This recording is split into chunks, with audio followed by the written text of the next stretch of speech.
the man takes his family and leaves the city. The surrounding buildings kept falling down. With nowhere else to go, they rushed into the building. One day in 2009, in a copper mine in India, an American geologist named Adrian has gone more than 3,000 meters underground to investigate. They discover that the largest solar eruption in human history was about to occur. The end of the world is coming. Adrian urgently sent the investigation report to the Vice President of the United States. In 2010, delegates from all countries came together.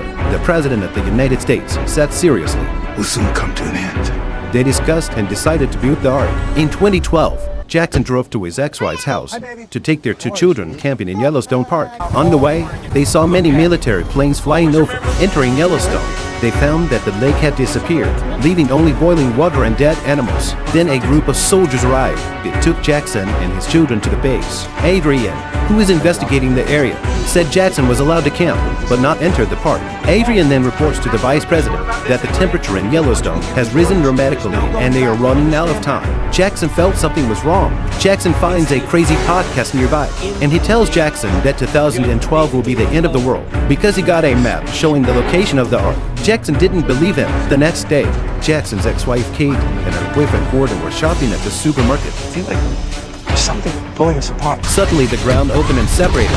Meanwhile, in the White House, Adrian warns that disaster is 2 days away at most. The president ordered the evacuation to begin immediately. Rich people everywhere have been told to leave, including Jackson's boss Yuri. Yuri calls Jackson to take his family to the airport as soon as possible. Yuri's son taunts Jackson before getting on the plane. They have a ticket. Others can only go to death. Jackson thought about what had happened recently. Suddenly the ground shook and a crack appeared. He hurried to a club and rented a plane. He then drove to his ex-wife's house to pick up the children with Kate and Gordon. He started the car. The ground behind him is cracking. Nearby viaducts collapsed, and buildings kept falling. Every building in the city is falling apart. He was lucky to get to the club, but the pilot is dead. Gordon has learned a little about flying. He was flying the plane, and the buildings around him were destroyed, and everything was falling into the ground. They have left the city, and the city has become a big hole.